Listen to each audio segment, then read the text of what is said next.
Namaste dear students. Let us continue to the next chapter of first PU English, that is Babar Ali, which is written by Samarpita Mukherjee Sharma. ಈ ಒಂದು ಲೆಸನ್ನಲ್ಲಿ ನಾವು ಇವತ್ತು ಕಲಿತಿರ್ತಕ್ಕಂಥ ವಿಷಯಗಳು ಏನಂತ ಹೇಳಿದ್ರೆ, ಬಾಬರ್ ಅಲಿ ಅವರ biography, ಅವರ ಅಚೀವ್ಮೆಂಟ್ಸ್, ಅವರ ಸಾಧನೆಗಳು ಅರ್ಥ ಆಗ್ತಿದೆಯಾ, ಅವರ ಕಾಂಟ್ರಿಬ್ಯೂಷನ್, ಅವರ ಕೊಡುಗೆ ಏನು ಲಿಟ್ರಸಿಗೆ ಅನ್ನೋದ್ರ ಬಗ್ಗೆನೂ ಕೂಡ ನಾವೆಲ್ಲ ಕಲಿತಾ ಹೋಗ್ತೀವಿ. ಸೊ ಅದೆಲ್ಲದನ್ನು ಕಲಿಯೋದಕ್ಕಿಂತ ಮುಂಚಿತವಾಗಿ ನಾವು ಬಾಬರ್ ಅಲಿ ಅವರ ಬಗ್ಗೆ ಕೆಲವೊಂದು ವಿಷಯಗಳನ್ನು ನಾವು ಕಲಿಬೇಕಾಗಿದೆ. ಯಾವ ವಿಷಯಗಳು ಆ ಟೆಕ್ಸ್ಟ್ ಬುಕ್ನಲ್ಲಿ ಇಲ್ಲ, ನಿಮ್ಮ ಫಸ್ಟ್ PU ಟೆಕ್ಸ್ಟ್ ಬುಕ್ನಲ್ಲಿ ಅವು ಇಲ್ಲ, ಕೆಲವೊಂದು ವಿಷಯಗಳು, ಅವನ್ನು ನಾವು ಒಂದ್ಸತಿ ರೀಕಾಲ್ ಮಾಡ್ಕೊಳ್ಳೋಣ. So Babar Ali was born on 18th March in 1993. He is a teacher from Murshidabad in West Bengal. He was called the youngest headmaster in the world by BBC, British Broadcasting Corporation, in October 2009. At the age of 16, he was called as the youngest headmaster in the world at the age of 16. So you can easily guess that 16 age ಅಂತ ಹೇಳಿದ್ರೆ, so second PUC ಅಥವಾ first PU ಮತ್ತು second PU between ಬರುತ್ತೆ, ಅರ್ಥ ಆಗ್ತಿದೆಯಾ. So ಆ ಚಿಕ್ಕ ವಯಸ್ಸಿನಲ್ಲಿ, ಅತಿ ಚಿಕ್ಕ ವಯಸ್ಸಿನಲ್ಲಿ ಯಂಗೆಸ್ಟ್ ಹೆಡ್ ಮಾಸ್ಟರ್ ಅಂತ ಕರೆಸಿಕೊಳ್ಳೋದಕ್ಕೆ, ಇಡೀ ಪ್ರಪಂಚದಲ್ಲೇ ಅವರ ಯಂಗೆಸ್ಟ್ ಹೆಡ್ ಮಾಸ್ಟರ್ ಅಂತ ಕರೆಸಿಕೊಳ್ಳೋದಕ್ಕೆ ಅವರ ಸಾಧನೆಗಳು ಏನು ಅನ್ನೋದ್ರ ಬಗ್ಗೆ ಈ ಲೆಸನಲ್ಲಿ ಕೂಡ ನಾವು ಕಲಿತಾ ಹೋಗ್ತೀವಿ. In 2009 Babar Ali won a prize, ಒಂದು ಪ್ರೋಗ್ರಾಮ್ನಲ್ಲಿ ಅವರು ಒಂದು ಪ್ರೈಸನ್ನು ತಗೊತಾರೆ. ಸೊ ಯಾವ ಪ್ರೋಗ್ರಾಮ್ ಅಂತ ಹೇಳಿದರೆ, real heroes of the Indian English news channels ಅಂತ ಹೇಳಿ. ಅದು ಯಾರ ಆರ್ಗನೈಸೇಷನ್ ಅಂಡರಲ್ಲಿ ನಡೀತು ಅಂತ ಹೇಳಿದರೆ, CNN IBN ಅಂತ ಹೇಳಿ, cable news network Indian broadcasting network ಅಂತ ಹೇಳಿ. ಸೊ ಫಾರ್ ಹಿಸ್ ವರ್ಕ್, ಅವರ ಸಾಧನೆಗೆ ರಿಯಲ್ ಹೀರೋಸ್ ಅನ್ನೋ ಒಂದು ಪ್ರೋಗ್ರಾಮ್ನಲ್ಲಿ ಅವ್ರಿಗೆ ಪ್ರೈಸ್ ಸಿಗುತ್ತೆ. ಅದಾದ ನಂತರ was awarded the NDTV Indian of the year award ಕೂಡ ಸಿಗುತ್ತೆ NDTV ಅವರ ಕಡೆಯಿಂದ. Literacy hero award by Rotary Indian Literacy Mission, Rotary Indian Literacy Mission ಕೂಡ ಇವರಿಗೆ ಒಂದು ಪ್ರೈಸನ್ನು ಕೊಡುತ್ತೆ. So that is a literacy hero award ಅನ್ನೋದನ್ನು. And also received education leadership award by BBC knowledge. BBC, as we have discussed, British Broadcasting Corporation, so which has given the prize education leadership award ಅನ್ನೋದನ್ನು ಕೂಡ ಇವರು ತಗೊತಾರೆ. And his story became a part of the syllabus for the CBSE 10th standard English textbook, communicative, and also as you have the lesson in your syllabus, first PU English, and also the government of Karnataka has accepted and included in the syllabus. So not only of Karnataka syllabus but also in a curriculum in Europe. So his biography and his story has been included in the curriculum. So the students have been learning about such a person. So this is the short additional information which is not there in the lesson. And now about the author. So as we have already read about Samarpita Mukherjee Sharma in the beginning, she is a full-time freelance writer and editor. Freelance ಅಂತ ಹೇಳಿದ್ರೆ, ಒಂದೇ ಇನ್ಸ್ಟಿಟ್ಯೂಷನಲ್ಲಿ ಪರ್ಮನೆಂಟಾಗಿ ಅಲ್ಲಿ ಒಂದೇ ಕಡೆ ಕೆಲಸ ಮಾಡ್ತಿರಲ್ಲ. So ಬೇರೆ ಬೇರೆ ಕಡೆ ಹೋಗಿ ಡಿಫ್ರೆಂಟ್ ಆರ್ಗನೈಸೇಷನ್ ಮತ್ತು ಇನ್ಸ್ಟಿಟ್ಯೂಷನ್ಗಳಲ್ಲಿ ಇವರು ರೈಟರ್ ಆಗಿ ಮತ್ತು ಎಡಿಟರ್ ಆಗಿ ವರ್ಕ್ ಮಾಡ್ತಿದ್ದಾರೆ. She is a member of the dynamic action oriented online magazine network. And she has won various awards, especially including the recognition from the United Nations volunteer. So istu a small information about the author, so who has written the biography about Babar Ali. So ಈಗ ನಾವು ಲೆಸನ್ಗೆ enter ಆಗ್ತಾ ಇದ್ದೀವಿ. So ಈ ಲೆಸನ್ನಲ್ಲಿ ಭಾಳ ಮುಖ್ಯವಾದ ವಿಚಾರ ಏನಪ್ಪ ಅಂತ ಹೇಳಿದ್ರೆ, ಬಾಬರ್ ಅಲೀಸ್ ರುಟೀನ್ ಅಂತ ಹೇಳಿದ್ರೆ ಏನು, ಅವರ ಹವ್ಯಾಸಗಳು, ಪ್ರತಿದಿನ ಅವರು ಏನು ಮಾಡ್ತಿದ್ರು, ಅವರ ದಿನ ಹೇಗೆ ಸ್ಟಾರ್ಟ್ ಆಗ್ತಿತ್ತು, ಹೇಗೆ ಎಂಡ್ ಆಗ್ತಿತ್ತು, ಅವರು ಒಂದು ದಿನದಲ್ಲಿ ಏನೆಲ್ಲ ಮಾಡ್ತಿದ್ರು ಅಂತ ಹೇಳಿ. ಓಕೆ, ಸೊ ನಾವು ಮೊದಲೇ ತಿಳ್ಕೊಂಡಾಗ 16ನೇ ವಯಸ್ಸಿನಲ್ಲಿ ಅವರು ಯಂಗೆಸ್ಟ್ ಹೆಡ್ ಮಾಸ್ಟರ್ ಆಗಿ ಬೆಳೆದಂಥವ್ರು. ಅಂದರೆ ಅವರು 16ನೇ ವಯಸ್ಸಿನಲ್ಲಿ ಅವರು ಕೂಡ ಕಾಲೇಜ್ಗೆ ಹೋಗುವಂಥವರೇ ಆಗಿದ್ರು ಅಲ್ವಾ, ಕಾಲೇಜ್ ಸ್ಟೂಡೆಂಟ್ ಅವರು. ಓಕೆ, ಬಾಬರ್ ಅಲಿ ಅವರು ಒಬ್ಬ ಕಾಲೇಜ್ ಸ್ಟೂಡೆಂಟ್ ಆಗಿ ಹೆಡ್ ಮಾಸ್ಟರ್ ಆಗಲಿಕ್ಕೆ ಹೇಗೆ ಸಾಧ್ಯ? ಅಂದರೆ ಅವರು ಓದ್ತಿರ್ಲಿಲ್ವಾ, ಕಾಲೇಜ್ಗೆ ಹೋಗ್ತಿರ್ಲಿಲ್ವಾ, ಬರೀ ಹೆಡ್ ಮಾಸ್ಟರ್ ಆಗಿನೇ ಕೆಲಸ ಮಾಡ್ತಿದ್ರಾ ಅಥವಾ ಎರಡನ್ನೂ ಮಾಡ್ತಿದ್ರಾ? ಸೊ ಇದು ಭಾಳ ಮುಖ್ಯವಾಗಿ ನಾವು ತಿಳ್ಕೊಬೇಕಾಗಿರುವಂಥ ವಿಚಾರ. So let us continue. Babar wakes up every morning at 7. Every morning at 7 ಅಂತ ಹೇಳಿದ್ರೆ ಮಾರ್ನಿಂಗ್ 7 o'clock ಅವರು ಎದ್ದೇಳ್ತಾರೆ. ಸೊ ಅವ್ರು ಎದ್ದ ನಂತರ ಏನು ಮಾಡ್ತಿದ್ರು? He also used to work whatever the household chores were available in the house ಅಂತ ಹೇಳಿದ್ರೆ ಪೇರೆಂಟ್ಸ್ಗೆ ಅವರು ಹೆಲ್ಪ್ ಮಾಡ್ತಿದ್ರು, ಕೆಲಸನ ಮಾಡಿಕೊಟ್ಟು ಹೆಲ್ಪ್ ಮಾಡ್ತಿದ್ರು. He does some household chores. He is a class 12 student in Kasim Bazar Raj Govind Sundari Vidyapeeth. ಅವರು ಹೋಗ್ತಿದ್ದಂತಹ ಕಾಲೇಜಿನ ಹೆಸರು ಕಾಸಿಂ ಬಜಾರ್ ರಾಜ್ ಗೋವಿಂದ್ ಸುಂದರಿ ವಿದ್ಯಾಪೀಠ ಅನ್ನೋ ಕಾಲೇಜ್ಗೆ ಅವರು ಹೋಗ್ತಿದ್ರು. ಅವರು ಹೇಗೆ ಹೋಗ್ತಿದ್ರು ಕಾಲೇಜ್ಗೆ? ಎಷ್ಟು ಕಿಲೋಮೀಟರ್ ಡಿಸ್ಟೆನ್ಸ್ ಇತ್ತು ಅವರ ಕಾಲೇಜ್ಗೆ ಅಂತ ಹೇಳಿದ್ರೆ ನೋಡಿ, he goes by an auto rickshaw first. ಸ್ವಲ್ಪ ದೂರ ಅವರು ಆಟೋ ರಿಕ್ಷಾದಲ್ಲಿ ಹೋಗಿ ನಂತರ he has to walk for 5 kilometers.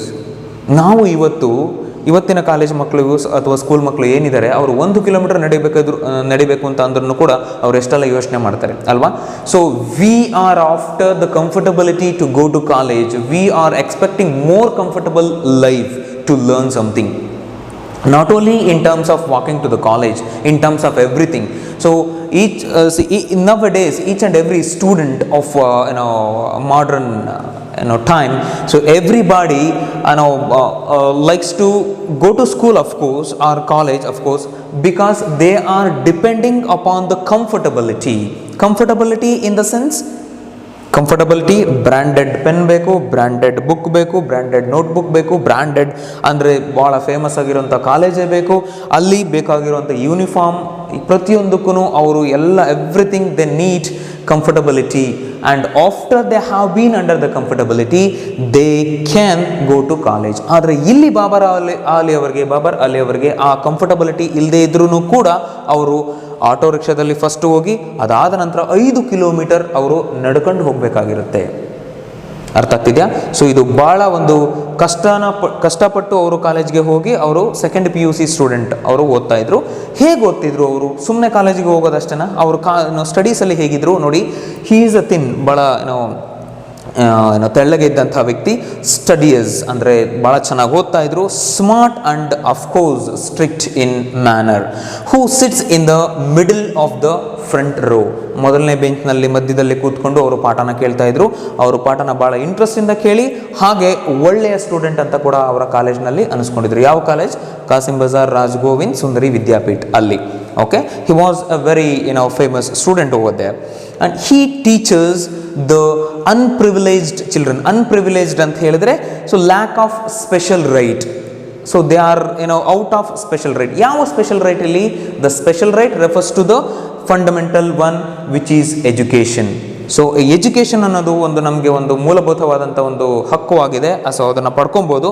So ಅದರಿಂದನೂ ಹೊರಗಡೆ ಉಳಿದಂಥ ಯಾರಿಗೆ ಎಜುಕೇಷನ್ ಸಿಕ್ಕಿರಲಿಲ್ಲ, ಬಡ ಮಕ್ಕಳು, unprivileged children of the locality, in the afternoon he is the headmaster of the school there.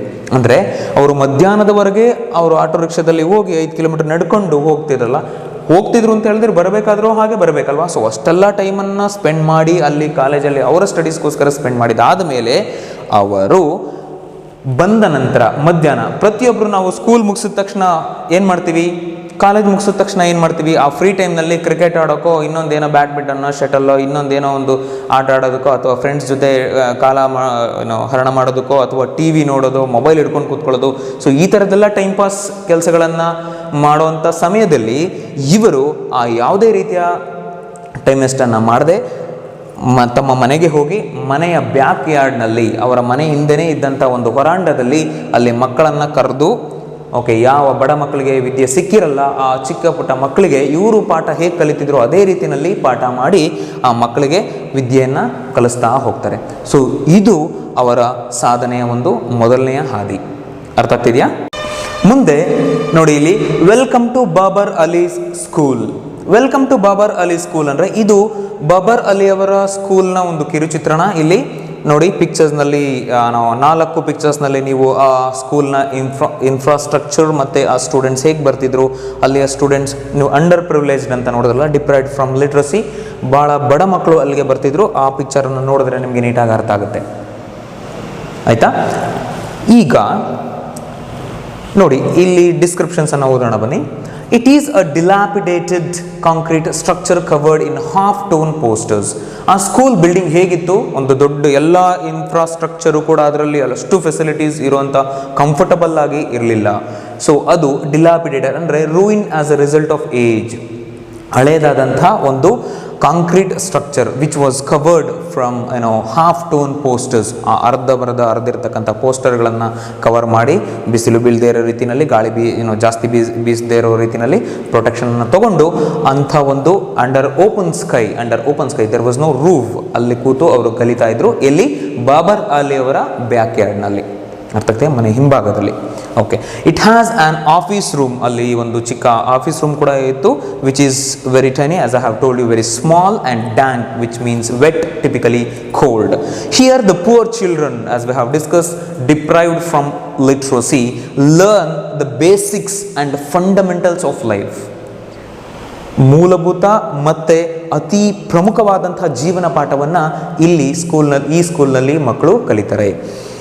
There are more than 800 underprivileged kids learn in this school.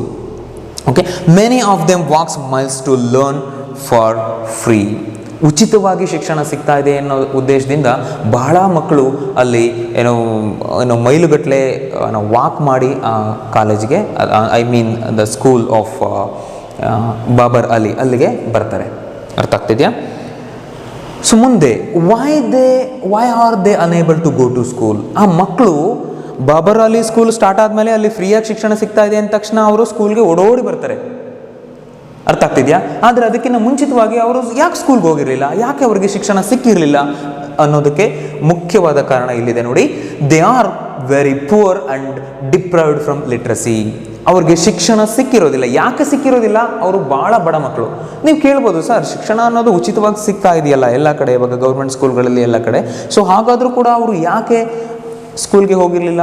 ಸ್ಕೂಲ್ಗೆ ಹೋಗೋದು ಅಂತ ಹೇಳಿದ್ರೆ ಬರೀ ಓದೋದು ಮಾತ್ರ ಫ್ರೀಯಾಗಿ ಸಿಗೋದಲ್ಲ, ಅಲ್ಲಿ ಬೇಕಾದಂತಹ ಪುಸ್ತಕಗಳು, ಅರ್ಥ ಆಗ್ತಿದೆಯಾ, ನೋಟ್ಬುಕ್ಗಳು, ಯೂನಿಫಾರ್ಮ್, ಶೂಸ್, ಅಲ್ಲಿ ಬೇಕಾದಂಥ ಪ್ರತಿಯೊಂದೂ ಎಲ್ಲದು ಅಲ್ಲಿ ಫ್ಯಾಮಿಲಿ ಅದನ್ನು ಬೇರ್ ಮಾಡೋಕ್ಕಾಗ್ತಿಲ್ಲ. ನೋಡಿ next point, as the families could not bear the expenses of these kind of things. Okay, the stationeries and other things like uniform, text book, notebook ಅಲ್ವಾ, ಇದೆಲ್ಲದನ್ನು ಬೇರ್ ಮಾಡೋಕ್ಕಾಗದೇ ಇರೋ ಉದ್ದೇಶ ಒಂದಾದರೆ ನೋಡಿ, they worked in different fields to help their families in terms of money. ಆ ಫ್ಯಾಮಿಲಿಗಳು ಭಾಳ ಕಡುಬಡತನದಿಂದ ಅಂಡರ್ ಪಾವರ್ಟಿ, ಬಡತನ ರೇಖೆಗಿಂತ ಕೆಳಗಿದ್ದಂಥ ಆ ಫ್ಯಾಮಿಲಿಗಳು ಏನು ಮಾಡ್ತಿದ್ರು ಅಂತ ಹೇಳಿದರೆ, ಆ ಮಕ್ಕಳನ್ನ ಸ್ಕೂಲ್ಗೆ ಕಳಿಸಿ ಆ ಎಕ್ಸ್ಪೆನ್ಸನ್ನು ಬೇರ್ ಮಾಡೋಕೆ ಆಗದೆ ಇರೋದು ಒಂದು ರೀಸನ್. ಆದರೆ ಇನ್ನೊಂದು ರೀಸನ್ ಹೆಂಗೆ ಗೊತ್ತಾ, ಆ ಮಕ್ಕಳು ಸ್ಕೂಲ್ಗೆ ಹೋಗ್ದೇ ಬೇರೆ ಕಡೆ ಕೆಲಸ ಮಾಡಿದ್ರೆ ಆ ಕೆಲಸದಿಂದ ಬರ್ತಕ್ಕಂಥ ಹಣ ಆ ಫ್ಯಾಮಿಲಿನ ರನ್ ಮಾಡೋದಕ್ಕೆ ಉಪಯೋಗ ಆಗುತ್ತೆ ಅನ್ನೋದು. ಸೊ ಅದೇ ರೀತಿಯಲ್ಲಿ ನೋಡಿ, boys were working as mechanics, day labourers, grass cutters, livestock herders ಅಂತ ಹೇಳಿದ್ರೆ ಜಾನುವಾರುಗಳನ್ನು ಸಾಕೋದು. ಓಕೆ, ದನ ಕರು ಮೇಕೆ ಕುರಿಗಳನ್ನು ಮೇಯಿಸಿ ಹಣವನ್ನು ಗಳಿಸೋದು. ಅರ್ಥ ಆಗ್ತಿದೆಯಾ? And girls used to cook, clean, wash clothes and dishes for their employers ಅಂದರೆ ಮಾಲೀಕರು, ಕೆಲಸವನ್ನು ಕೊಡ್ತಿದ್ರಲ್ಲ ಆ ಮಾಲೀಕರ ಹತ್ರ ಅವರು ಅಡುಗೆ ಮಾಡೋದು, ಕ್ಲೀನ್ ಮಾಡೋದು, ಬಟ್ಟೆ ತೊಳೆಯೋದು, ಪಾತ್ರೆ ತೊಳೆಯೋದು ಕೆಲಸಗಳನ್ನು ಮಾಡಿ ಅವರು ಹಣವನ್ನು ಗಳಿಸಿ ಆ ಬಂದಂಥ ಹಣದಿಂದ ಫ್ಯಾಮಿಲಿಯನ್ನು ರನ್ ಮಾಡಲಿಕ್ಕೆ ಹೆಲ್ಪ್ ಮಾಡ್ತಿದ್ರು, ಅಂದರೆ ಟು ದ ಪೇರೆಂಟ್ಸ್. ಈ ರೀತಿಯಾಗಿ ಅವರು ಹೆಲ್ಪ್ ಮಾಡ್ತಿದ್ರು.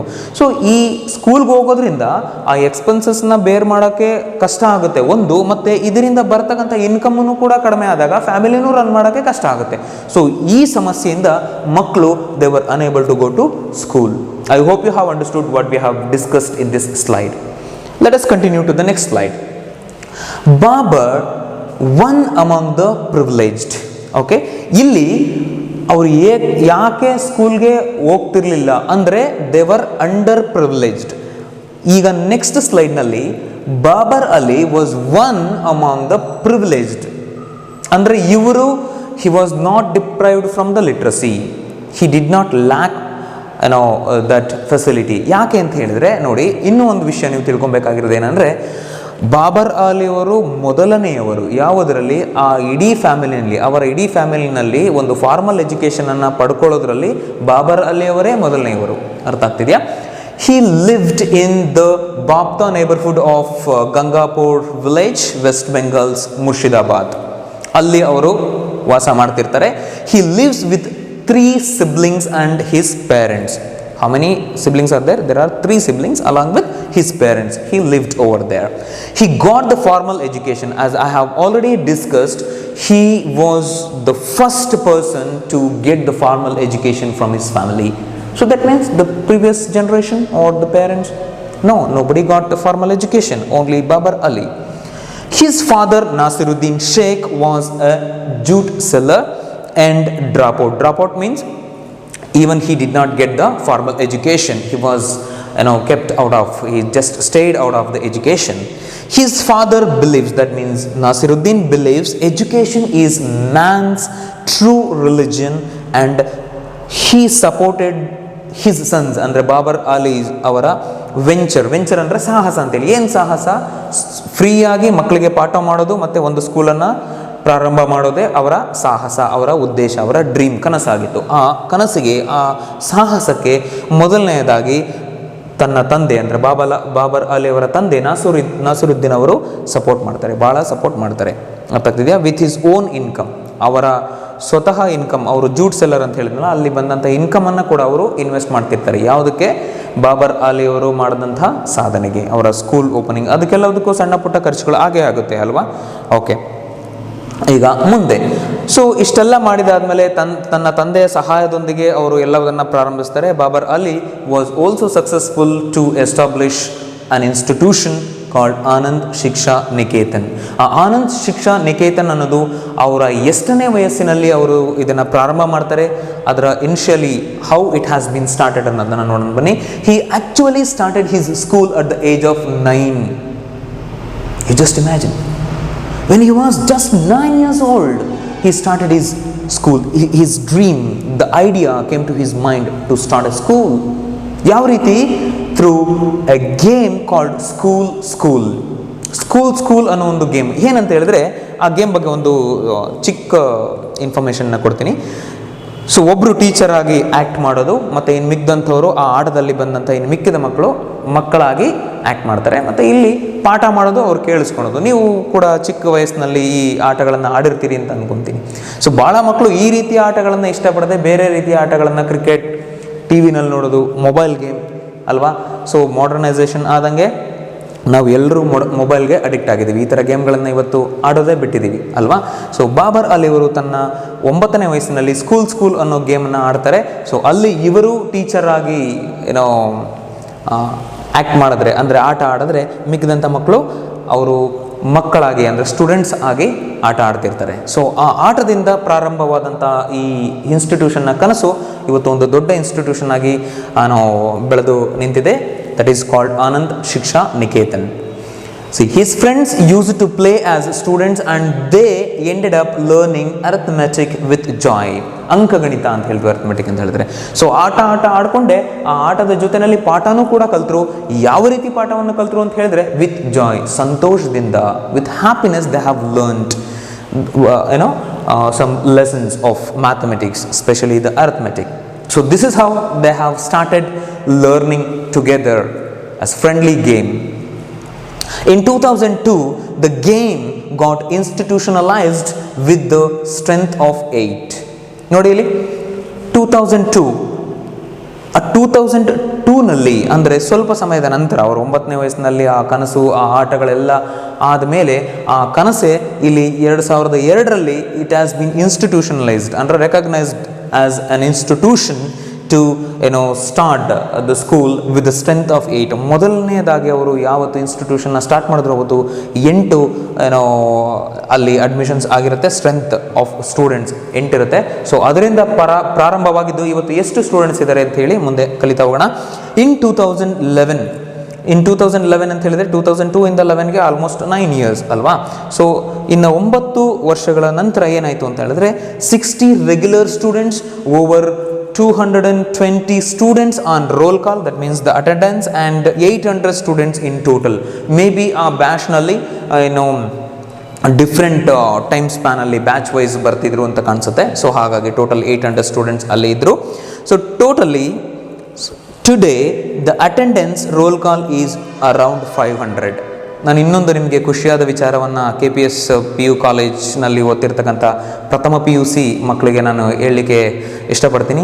ಸೊ ನಿನ್ನೆ ಅಂದರೆ 30th November 2020 ನಿನ್ನೆ ನಾನು ಮಾನ್ಯ ಬಾಬರ್ ಅಲಿ ಅವರ ಜೊತೆ ಕಾಲ್ ಮಾಡಿ ಮಾತಾಡಿ ಇಲ್ಲಿರ್ತಕ್ಕಂಥ ಇನ್ಫಾರ್ಮೇಷನನ್ನು ತೊಗೊಂಡಿದ್ದೀನಿ.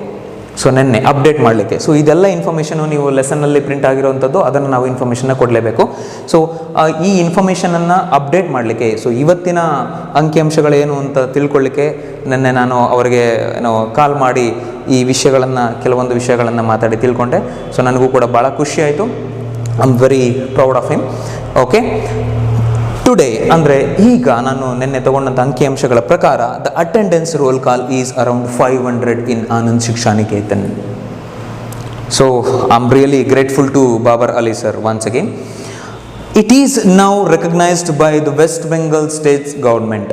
ಅದು ಮೊದಲು ಇವರೇ ಸ್ಟಾರ್ಟ್ ಮಾಡಿಕೊಂಡು ಆ ಬಡ ಮಕ್ಕಳಿಗೆ ಪಾಠವನ್ನು ಕಲಿಸಬೇಕು ಅಂತ ಹೇಳಿ ಸ್ಟಾರ್ಟ್ ಮಾಡಿದ್ರು. ಒಂದು ಒಳ್ಳೆಯ ಉದ್ದೇಶ ಇಟ್ಕೊಂಡ್ರು. ಆ ಉದ್ದೇಶ ಅವರ ಗುರಿಯಾಗಿ ಪರಿವರ್ತನೆ ಆಯಿತು. ಅವರ ಗುರಿ ಖಂಡಿತ ಅವರು ಆ ಗುರಿಯನ್ನು ಸಾಧಿಸಿದ್ರು ಕೂಡ ಅಲ್ವಾ. ಅವರ ಸಾಧನೆ ಆ ವೆಸ್ಟ್ ಬೆಂಗಾಲ್ ಸ್ಟೇಟ್ ಗೌರ್ಮೆಂಟಿಂದ ರೆಕಗ್ನಿಷನ್ ತೊಗೊಂಡು, ಅಂದರೆ ಹೇಗೆ ರೆಕಗ್ನಿಷನ್ ತೊಗೊಂಡು ಅಂದರೆ ಏನು ಅದರ ಅರ್ಥ ಅಂದರೆ ಬಾಬರ್ ಅಲಿ ಸ್ಕೂಲ್ನಲ್ಲಿ ಓದ್ತಿರ್ತಕ್ಕಂಥ ಮಕ್ಕಳು 8th ಸ್ಟ್ಯಾಂಡರ್ಡ್ವರೆಗೂ ಇದೆ, ಅಲ್ಲಿ 8th ಸ್ಟ್ಯಾಂಡರ್ಡ್ವರೆಗೂ ಓದಂಥ ಮಕ್ಕಳು ಬೇರೆ ಇನ್ಸ್ಟಿಟ್ಯೂಷನ್ಗೆ 8th 9th 10th ಮತ್ತು ಹೈಯರ್ ಸ್ಟಡೀಸ್ಗೆ ಅಂದರೆ ಹೈಸ್ಕೂಲ್ ಸ್ಟಡೀಸ್ಗೆ ಅವರು ಬೇರೆ ಸ್ಕೂಲ್ಗೆ ಹೋಗೋದಕ್ಕೆ ಅಲೋ ಇದೆ, ಪರ್ಮಿಷನ್ ಇದೆ ಅನ್ನೋ ರೀತಿಯಲ್ಲಿ ಇಲ್ಲಿ ರೆಕಗ್ನಿಷನ್ ಸಿಕ್ತು. ಅರ್ಥ ಆಗ್ತಿದೆಯಾ? ಮುಂದೆ ಆನಂದ್ ಶಿಕ್ಷಾ ನಿಕೇತನ್ನ further information. The people who helped Babar's venture are. ಯಾರು ಅಲ್ಲಿ ಒಬ್ಬರೇ ಪಾಠ ಮಾಡ್ತಿದ್ರ, ಅಲ್ಲಿರ್ತಕ್ಕಂಥ ಅಷ್ಟು ಮಕ್ಕಳನ್ನ ಒಬ್ಬರೇ ಮೇಂಟೈನ್ ಮಾಡ್ತಿದ್ರ. Of course he was the leader over there to the entire institution. ಮತ್ತು ಬೇರೆ ಯಾರೆಲ್ಲ ಅಲ್ಲಿ ಹೆಲ್ಪ್ ಮಾಡಿದ್ರು ಅಂತ ಹೇಳಿದರೆ, so monks at the local Ramakrishna Mission, sympathetic IAS officers and local cops, government officials ಮತ್ತು ರಾಮಕೃಷ್ಣ ಮಿಷನ್ನಿಂದ ಬಂದಂತಹ ಮಂಗ್ಸ್ಗಳು ಅವರೆಲ್ಲರೂ ಕೂಡ ಅಲ್ಲಿ ಬಂದು ಹೆಲ್ಪ್ ಮಾಡ್ತಿದ್ರು ಅವರ ಫ್ರೀ ಸಮಯದಲ್ಲಿ. ಅರ್ಥ ಆಗ್ತಿದೆಯಾ? ಅವರ ಬಿಡುವಿನ ವೇಳೆಯಲ್ಲಿ ಅಲ್ಲಿ ಬಂದು ಆ ಮಕ್ಕಳಿಗೆ ಹೆಲ್ಪ್ ಮಾಡ್ತಿದ್ರು. Of course it was a good start. Babar thought up a mid day meal scheme. ಈಗ ನಾವು ನೋಡ್ತಕ್ಕಂಥ ಗೌರ್ಮೆಂಟ್ ಸ್ಕೂಲ್ಗಳಲ್ಲಿ ಮಧ್ಯಾಹ್ನದ ಬಿಸಿ ಊಟ ಕಾರ್ಯಕ್ರಮ ಅಲ್ವಾ, ಅನ್ನದಾಸೋಹ. ಸೊ ಆ ಬಿಸಿ ಊಟ ಕಾರ್ಯಕ್ರಮ ಅಲ್ಲೂ ಕೂಡ ಅವರು ಸ್ಟಾರ್ಟ್ ಮಾಡಬೇಕು ಅಂತ ಹೇಳಿ ಒಂದು ಒಳ್ಳೆಯ ಯೋಚನೆಯನ್ನು ಮಾಡ್ತಾರೆ. ಆ ಯೋಚನೆ ಮಾಡಿದಾಗ ದೆನ್ ದ ರೈಸ್, ಅದಕ್ಕೆ ಬೇಕಾದಂಥ ರೇಷನ್ನು ಅಕ್ಕಿ came from his father's field. ನೋಡಿ, ಅವರ ತಂದೆಯವರು ತನ್ನ ಮಗ ಮಾಡ್ತಿರ್ತಕ್ಕಂಥ ಅಷ್ಟು ಸಾಧನೆಗೆ ಎಷ್ಟು from bottom of his heart how he has been helping ಅಂತ ಹೇಳಿ. Okay, so we must now to really grateful to Babar Ali and Babar Ali's father as well. Now it comes from government stock. So ಈಗ ಇತ್ತೀಚೆಗೆ ಅದೆಲ್ಲ when it has been recognized by West Bengal's state government, ಈಗ ಆ government ಸ್ಟಾಕಿಂದ ಅಕ್ಕಿ ಅದು ಮುಂತಾದ ಎಲ್ಲ ರೇಷನ್ಗಳು ಕೂಡ ಬರ್ತಾ ಇದೆ. So now the children run to the afternoon classes of Babar Ali school instead of working. ಅವ್ರಿಗೆ ಎಜುಕೇಷನ್ ಹೆಂಗಿದ್ರೂ ಮಾಡೋಕ್ಕಾಗ್ತಿಲ್ಲ, ಅಟ್ಲೀಸ್ಟ್ ಫ್ಯಾಮಿಲಿನಾದರೂ ನಾವು ಸಪೋರ್ಟ್ ಮಾಡೋಣ, ಸಣ್ಣ ಪುಟ್ಟ ದುಡಿಮೆಯನ್ನು ಮಾಡಿ ಅಂತ ಹೇಳಿ ಅವರು ಹೊರಗಡೆ ಎಲ್ಲ ಕೆಲಸಕ್ಕೆ ಹೋಗ್ತಿದ್ರಲ್ವ, ಆ ಕೆಲಸನ ನಿಲ್ಲಿಸಿ ಈಗ ಆ ವಿದ್ಯಾಭ್ಯಾಸದ ಪ್ರಾಮುಖ್ಯತೆ ಏನು ಅಂತ ಮಕ್ಕಳಿಗೆ ಅರ್ಥ ಆಗಿದೆ. ಹಾಗಾಗಿ ಆ ಮಧ್ಯಾಹ್ನದ ಸ್ಕೂಲ್, ಬಾಬರ್ ಅಲಿ ತನ್ನ ಕಾಲೇಜನ್ನು ಮುಗಿಸಿ ಮಧ್ಯಾಹ್ನ ಬಂದು ಏನು ಕಾಲೇಜನ್ನು ಸ್ಟಾರ್ಟ್ ಮಾಡ್ತಾರೆ, ಇಲ್ಲಿ ಸ್ಕೂಲನ್ನು ಸ್ಟಾರ್ಟ್ ಮಾಡ್ತಾರೆ ಬಡ ಮಕ್ಕಳಿಗೆ. ಆ ಸ್ಕೂಲ್ಗೆ ಮಕ್ಕಳು ಓಡೋಡಿ ಬರ್ತಾರಂತೆ, number of students. So very happy to hear that. ಈಗ ಅಲ್ಲಿ ಬಹಳ ಮುಖ್ಯವಾದಂಥ ಕೆಲವೊಂದು ಪರ್ಸನಾಲಿಟೀಸ್ಗಳಿದ್ದಾವೆ. ಅರ್ಥ ಆಗ್ತಿದೆಯಾ? ಸೊ ಕೆಲವೊಂದು ಮಹನೀಯರುಗಳು, so pure good kind souls who have been helping this Anand Shiksha Niketan ಅನ್ನೋದನ್ನ ನೋಡೋಣ. ಓಕೆ, ಅಲ್ಲಿ Tulurani Hazra a fishmonger who persuaded the parents who stopped sending the children to school. Persuaded ಅಂದರೆ ಮನವೊಲಿಸೋದು. ಮನವೊಲಿಸೋದು ಅಂತ ಹೇಳಿದ್ರೆ ಇಲ್ಲಿ ಕನ್ವಿನ್ಸಿಂಗ್ ದ ಪೇರೆಂಟ್ಸ್. ಯಾವ ಪೇರೆಂಟ್ಸ್ಗಳನ್ನು? The parents who have stopped their children not to go to school. ಅಂದರೆ ಸ್ಕೂಲ್ಗೆ ಹೋಗೋದು ಬೇಡ, ಮನೆಯಲ್ಲೇ ಕೆಲಸ ಮಾಡ್ಕೊಂಡು ಅಲ್ಲಿ ಕೆಲಸ ಮಾಡ್ಕೊಂಡಿರಿ ಅಂತ ಹೇಳಿ ಯಾವ ಮಕ್ಕಳನ್ನು ತಡೆ ಹಿಡಿದಿರ್ತಾರೆ ಪೇರೆಂಟ್ಸ್ಗಳು, ಆ ಪೇರೆಂಟ್ಸ್ಗಳ ಜೊತೆ ಫಿಶ್ ಮಾಂಗರ್ ಮೀನುಗಳನ್ನು ಮಾರ್ತಾ ಅವ್ರನ್ನ ನೋಡಿ ಅವ್ರ ಜೊತೆ ಮಾತಾಡಿ ಮನವೊಲಿಸಿ ಅವರು ಮಕ್ಕಳನ್ನು ಸ್ಕೂಲ್ಗೆ ಅಡ್ಮಿಟ್ ಮಾಡಿಸ್ತಿದ್ರು. ಯಾವ ಸ್ಕೂಲ್ಗೆ? ಆನಂದ್ ಶಿಕ್ಷಾ ನಿಕೇತನ್ಗೆ. ಸೊ ಇಲ್ಲಿವರೆಗೆ ಅವರು ಮೋರ್ ದ್ಯಾನ್ 80 ಅಡ್ಮಿಷನ್ಸನ್ನು ಆನಂದ್ ಶಿಕ್ಷಾ ನಿಕೇತನ್ಗೆ ಕೊಟ್ಟಿದ್ದಾರೆ. ಸೊ ತುಳು ರಾಣಿ ಹಜ್ರಾ ಅವರು ಇನ್ನೊಂದು ನೋವಿನ ವಿಚಾರ ಏನಪ್ಪ ಅಂತ ಹೇಳಿದ್ರೆ, ಹಿಂದಿನ ತಿಂಗಳು ಅಂದರೆ November 19th she passed away. May her soul rest in peace. Okay, ಮುಂದೆ ಹೋಗೋಣ. The teaching staff of 9 is made up of high school student volunteers. ಅಲ್ಲಿರ್ತಕ್ಕಂಥ ಟೀಚರ್ಸ್ ಯಾರು? High school students. ಆಲೇ ಒಂದು ಲೆವೆಲನ್ನು ಮೀರಿ ಕಲ್ತಿರ್ತಕ್ಕಂಥ ಹೈಸ್ಕೂಲ್ ಸ್ಟೂಡೆಂಟ್ಸ್ಗಳು ಈ ಲೋವರ್ ಗ್ರೇಡ್ ಮತ್ತು ಪ್ರೈಮರಿ ಮತ್ತು first standard, second standard, lower primary ಅವಕ್ಕೆಲ್ಲವಕ್ಕೂ ಅವರು ಪಾಠ ಮಾಡ್ತಿರ್ತಾರೆ. ವಾಲಂಟಿಯರ್ ಆಗಿ, ಸ್ವತಃ ಸ್ವಪ್ರೇರಿತರಾಗಿ ಅವರು ಬಂದು ಅಲ್ಲಿ ಪಾಠ ಮಾಡ್ತಿರ್ತಾರೆ. So how many staff over there? 9. ಮಿಕ್ಕಿದ್ದೇನು ಅಂದರೆ Debarita Bhattacharya is another volunteer. ಅವರು ಕೂಡ ಬಾಬರ್ ಅಲಿ ಕಾಲೇಜ್ಗೆ ಹೋಗ್ತಿದ್ರಲ್ಲ, ಅದೇ ರೀತಿ ಅವರು ಕಾಲೇಜ್ಗೆ ಹೋಗ್ತಿದ್ರು. ಎಲ್ಲಿ ಕಾಲೇಜ್ಗೆ ಹೋಗ್ತಿದ್ರು? ಹೂ ಗೋಸ್ ಟು ಕಾಲೇಜ್ ಇನ್ ಬರಂಪುರ್ನಲ್ಲಿ ಅವರು ಕಾಲೇಜ್ಗೆ ಹೋಗ್ತಾರೆ. ಸೊ ಇವರು ಬಾಬರ್ ಅಲಿ ಮತ್ತು ದೆಬರಿತಾ ಅವರು ಇಬ್ಬರೂ ಕೂಡ ಹೈಸ್ಕೂಲ್ಗೆ ತಗೊತಾರೆ, ಅಂದರೆ 8th ಸ್ಟ್ಯಾಂಡರ್ಡ್ಗೆ. ಅಲ್ಲಿ ಎಷ್ಟು ಸ್ಟೂಡೆಂಟ್ಸ್ ಇದ್ದಾರೆ, ಎಷ್ಟು ಸಬ್ಜೆಕ್ಟನ್ನು ಓದ್ತಾರೆ, ಮುಂದಿನ ಸ್ಲೈಡ್ನಲ್ಲಿ ನಾವು ನೋಡೋಣ. ನೋಡಿ, how do the children learn where? In Anand Shiksha Niketan. Anand Shiksha ನಿಕೇತನಲ್ಲಿ ಸ್ಟೂಡೆಂಟ್ಸ್ ಯಾವ ರೀತಿ ಕಲಿತಾರೆ ಅಂತ ಹೇಳಿದ್ರೆ, the students learn under the open sky, as we have discuss the infrastructure of Anand Shiksha Niketan we have already discussed. Okay, they sit on mud benches under a home made shelter. ಕೆಲವೊಬ್ಬರು ಹರಕಲು ಅಂತ ಭಾಳ ಹಳೆದಾಗಿರ್ತಕ್ಕಂಥ ಬೆಂಚಸ್ಗಳ ಮೇಲೆ ಕೂತ್ಕೊಂಡ್ರೆ, ಕೆಲವೊಬ್ಬರು ಮಕ್ಕಳುಗಳು ನಾವು ಮಡ್ ಅಂದರೆ ನೆಲದ ಮೇಲೆ, ಹಸಿ ನೆಲದ ಮೇಲೆ ಕೂರ್ತಿದ್ರು. ಕ್ಲಾಸ್ 1 and 2nd ಸ್ಟ್ಯಾಂಡರ್ಡ್ ಎಷ್ಟು ಜನ ಇದ್ದಾರೆ? Over 200 students are there. And class 8 has just 20 students. ಆ 20 ಸ್ಟೂಡೆಂಟ್ಸ್ ಎಷ್ಟು ಸಬ್ಜೆಕ್ಟನ್ನು ಕಲಿತಾರೆ? The students study 10 subjects and are mostly taught by Debarita and Babar Ali. Babar Ali ಮತ್ತು ದೆಬರಿತಾ ಅವರೇ ಪರ್ಸ್ನಲಿ ಆ 20 ಜನ ಮಕ್ಕಳಿಗೆ 10 ಸಬ್ಜೆಕ್ಟ್ಗಳನ್ನು ಅಲ್ಲಿ ಪಾಠ ಮಾಡಿ ಅವ್ರು ಹೇಗೆ ಕಲಿತಾರೆ ಕಾಲೇಜ್ನಲ್ಲಿ, ಅದೇ ರೀತಿಯಲ್ಲಿ, ಅದೇ ಸ್ಟೈಲ್ನಲ್ಲಿ ಇಲ್ಲಿ ಪಾಠ ಮಾಡ್ತಾ ಹೋಗ್ತಾರೆ ಮಕ್ಕಳಿಗೆ. Okay, text books R free from 1 to 5th grade. Grade 1 to 5th text books are free. There are around 400 students physically appear through the day. So ದಿನ ಪೂರ್ತಿ ಅವರು ಅಲ್ಲಿ ಎಷ್ಟು ಜನ ಟೋಟಲ್ ಮಕ್ಕಳು ಕೂರ್ತಾರೆ ಅಂತ ಹೇಳಿದ್ರೆ 400ಕ್ಕಿಂತ ಹೆಚ್ಚು ಮಕ್ಕಳು ಅಲ್ಲಿ ಕೂರ್ತಾರೆ, ಪಾಠವನ್ನು ಕಲಿತಾರೆ. 1ರಿಂದ 5ನೇ ತರಗತಿಯ ಮಕ್ಕಳಿಗೆ ಅಲ್ಲಿ ಪಠ್ಯ ಪುಸ್ತಕಗಳು ಉಚಿತವಾಗಿ ಸಿಗುತ್ತೆ. ಇನ್ನು ಮಿಕ್ಕಿದ ಅರೇಂಜ್ಮೆಂಟ್ಸನ್ನು ಅವರೇ ಮಾಡ್ಕೋಬೇಕಾಗತ್ತೆ. And then Babar says they learn like friends with narrow age gap and the rod is spared here. That means in the institution. ಹೇಗೆ ಕಲಿತಾರೆ ಅಷ್ಟೊಂದು ಮಕ್ಕಳನ್ನ? ಇವರು ಚಿಕ್ಕ ವಯಸ್ಸಿನಲ್ಲಿ ಏಜ್ ಗ್ಯಾಪ್ ಭಾಳ ಕಡಿಮೆ ಇದೆ. ಇಲ್ಲಿ ಟೀಚರ್ಗೆ ಮತ್ತು ಮಕ್ಕಳಿಗೆ ಇರೋವಂಥ ಏಜ್ ಗ್ಯಾಪ್ ಭಾಳ ಕಡಿಮೆ. ಸೊ ಈ ನ್ಯಾರೋ ಏಜ್ ಗ್ಯಾಪ್ನಲ್ಲಿ ಅವರು ಹೇಗೆ ಅವ್ರನ್ನೆಲ್ಲ ಮೇಂಟೈನ್ ಮಾಡ್ತಾರೆ ಅಂತ ಹೇಳಿದ್ರೆ, ಸೊ ಬಾಬರ್ ಅಲಿ ಅವರು ಹೇಳ್ತಾರೆ ಅವರ ವರ್ಡ್ಸ್ನಲ್ಲಿ, ನಾವು we have very less age gap so that we are learning like friends here ಅಂತ ಹೇಳಿ. So we are like friends ಅಂತ ಹೇಳ್ತಾರೆ ಬಾಬರ್ ಅಲಿ ಅವರು. ಸೊ ಫ್ರೆಂಡ್ಸ್ ಥರ ಕಲಿತಾ ಇದ್ದಾರೆ. And the rod is spared over there. ಕಡ್ಡಿನಲ್ಲಿ ಹೊಡೆಯೋದು ಆ ಥರ ಫಿಸಿಕಲ್ ಅಥವಾ ಮೆಂಟಲ್ ಹರಾಸ್ಮೆಂಟ್ ಅಲ್ಲಿ ಯಾವುದೇ ರೀತಿಯದಿಲ್ಲ. ಸೊ ಫ್ರೆಂಡ್ಲಿಯಾಗಿ ಪರಸ್ಪರ ಹೊಂದಾಣಿಕೆ ಮತ್ತು ಮ್ಯೂಚುವಲ್ ಅಂಡರ್ಸ್ಟ್ಯಾಂಡಿಂಗ್ ಮೇಲೆ ಅವರು ಕಲಿತಾ ಹೋಗ್ತಾರೆ ಅನ್ನೋದು ಭಾಳ ಮುಖ್ಯವಾದ point. And then Babar Ali is an inspiration. So ಇದು ನಾವು ಇಲ್ಲಿ ಇಂದಿನ ಸ್ಲೈಡ್ನಲ್ಲಿ ಡಿಸ್ಕಸ್ ಮಾಡಿದ್ದು. ಈ ರೀತಿಯಾಗಿ ಅವರು ಮಕ್ಕಳು ಕಲಿತಾ ಹೋಗ್ತಾರೆ ಆನಂದ್ ಶಿಕ್ಷಾ ನಿಕೇತನಲ್ಲಿ. ಇಲ್ಲಿ Babar Ali is an inspiration. ಅವರು ಯಾರ್ಯಾರಿಗೆ ಇನ್ಸ್ಪಿರೇಷನ್ ಆಗಿದ್ದಾರೆ ಅಲ್ಲಿ ಕಲಿತಿರ್ತಕ್ಕಂಥ ಮಕ್ಕಳಿಗೆ ಮಾತ್ರನ ನೋಡೋಣ. Babar Ali has not only helped out hundreds of children but he has also inspired millions of youth. ಅಲ್ಲಿ ಕಲಿತಾ ಇರ್ತಕ್ಕಂಥ ಮಕ್ಕಳಿಗೆ ಮಾತ್ರ ಅವರು ಸಹಾಯ ಮಾಡ್ತಿಲ್ಲ, but he has been inspiring millions of youth today all over the world. ಹೇಗೆ? ತನ್ನ 9ನೇ ವಯಸ್ಸಿನಲ್ಲಿ ಅವರು ಸ್ಕೂಲ್ ಅನ್ನೋ ಗೇಮಿಂದ ಸ್ಟಾರ್ಟ್ ಆದಂತಹ ಪಾಠ ಮಾಡಬೇಕು ಅನ್ನೋ ಅವರ ಒಂದು ಕನಸು ಇವತ್ತು ಒಂದು ದೊಡ್ಡ ಇನ್ಸ್ಟಿಟ್ಯೂಷನ್ನ ಕಟ್ಟಿ ಬಡ ಮಕ್ಕಳಿಗೆ ಉಚಿತ ಶಿಕ್ಷಣವನ್ನು ಕೊಡೋದ್ರ ಮುಖಾಂತರ ಸಾಧನೆಯಾಗಿ ಮೀರಿದೆ ಅಂತ ಹೇಳಿದ್ರೆ, we must have to appreciate and we must have to be proud of him ಅಲ್ವಾ? ಸೊ ಆದರೆ ಇವತ್ತಿನ ಎಷ್ಟೋ ಯೂತ್ಗಳು ಯಾವ ರೀತಿ ಸಹಾಯ ಮಾಡೋದು, ಎಲ್ಲಿ ಹೋಗೋದು, ಯಾರಿಗೆ ಯಾವ ರೀತಿ ಸಹಾಯ ಮಾಡೋದು ಅದು ಏನು ಗೊತ್ತೇ ಇಲ್ಲ ಅಲ್ವಾ? ಸೊ ಆ ಸಹಾಯ ಅನ್ನೋದು ಮನಸ್ಸಿನಲ್ಲಿ ಬಂದಾಗ ಅವರ ಆಲೋಚನೆಗಳು ಎಷ್ಟು ಚೇಂಜ್ ಆಗುತ್ತೆ. And how at the very young age Babar Ali himself alone change the world. ಅವರೊಬ್ಬರೇ ಅವರು ಬಂದಂಥ ಕನಸನ್ನು ಇಲ್ಲಿ ನನಸು ಮಾಡಿದ್ದು ಇದು ಭಾಳ ಮುಖ್ಯವಾದದ್ದು. He proved that if there is a will, then there surely is a way. Where there is a will, there is a way. ಮನಸ್ಸಿದ್ದರೆ ಮಾರ್ಗ. ಮನಸ್ಸನ್ನು ಮಾಡಿದ್ರೆ ಯಾವುದನ್ನು ಬೇಕಾದರೂ ಸಾಧನೆ ಮಾಡ್ಬೋದು. ಅದಕ್ಕೆ ಏಜ್ ಮ್ಯಾಟರ್ ಆಗಲ್ಲ, ಎಜುಕೇಷನ್ನು ಕೂಡ ಮ್ಯಾಟರ್ ಆಗಲ್ಲ. ಅಷ್ಟೊಂದು ಹೈಯರ್ ಎಜುಕೇಷನ್ನೇ ಬೇಕು, ಅಷ್ಟೊಂದು ಬುದ್ಧಿವಂತನೇ ಆಗಬೇಕು ಅನ್ನೋದು ಇಲ್ಲ, ಅಥವಾ ಫಿನಾನ್ಷಿಯಲ್ ಕಂಡೀಷನ್ ಭಾಳ ರಿಚ್ ಆಗಿರಬೇಕು ಅನ್ನೋದಿಲ್ಲ, ಅಥವಾ ಏಜ್ ಒಂದು ಲೆವೆಲಲ್ಲಿ ಇರಬೇಕು ಅನ್ನೋದಿಲ್ಲ, ಏನೂ ಇಲ್ಲ.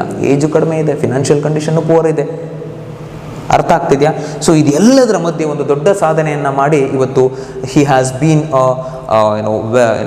Inspiration for millions of youth. Hence the writer stresses upon, okay, Samarpita Sharma ಅವರು she stresses upon how everybody can try to bring a good change around us. ಇಡೀ ಪ್ರಪಂಚನ ನಮ್ಮ ಕೈಲಿ ಚೇಂಜ್ ಮಾಡೋಕ್ಕಾಗದೇ ಇರ್ಬೋದು. ನಮ್ಮಲ್ಲಿ ಇವತ್ತು ಕಲಿತಿರ್ತಕ್ಕಂಥ ನೀವು ಮಕ್ಕಳು ಏನಿದ್ದೀರಿ, ನಿಮ್ಮಲ್ಲಿ ಬಾಬರ್ ಅಲಿ ಯಾರು ಬೇಕಾದರೂ ಆಗಿರ್ಬೋದು, ಅಥವಾ ಅದಕ್ಕಿಂತ ದೊಡ್ಡ ಸಾಧನೆ ಬೇಕಾದರೂ ನೀವು ಮಾಡಬಹುದು. ಅರ್ಥ ಆಗ್ತಿದೆಯಾ? ಆದರೆ ನಾವು ಇಲ್ಲಿ ಈ ಪ್ರಪಂಚನೇ ನಾವು ಚೇಂಜ್ ಮಾಡೋಕ್ಕಾಗುತ್ತೋ ಇಲ್ವೋ ಗೊತ್ತಿಲ್ಲ, ನಮ್ಮ ರಾಜ್ಯನ ಚೇಂಜ್ ಮಾಡೋಕ್ಕಾಗುತ್ತೋ ಇಲ್ವೋ ಗೊತ್ತಿಲ್ಲ, but we can at least change and we can help the people around us. ನಮ್ಮ ಸುತ್ತಮುತ್ತ ಆಗ್ತಿರ್ತಕ್ಕಂಥ ಸಣ್ಣ ಪುಟ್ಟ ಸಮಸ್ಯೆಗಳನ್ನು ನಾವು ಬಗೆಹರಿಸಿ ಅವರಿಗೆ ಸಹಾಯ ಮಾಡೋದು ಖಂಡಿತ ಸಾಧ್ಯ ಅಲ್ವಾ? ಇದನ್ನು ಮಾಡಬೇಕು ಅನ್ನೋದು ಕೂಡ ಇಲ್ಲಿ ರೈಟರ್ ಅವರ ಒಂದು ಉದ್ದೇಶ ಆಗಿದೆ. So we have learned and shared so lot many things about Babar Ali today, and as we have told, we must have to be very grateful to Babar Ali and his team, of course his family too. I hope you have understood. Thank you very much, students.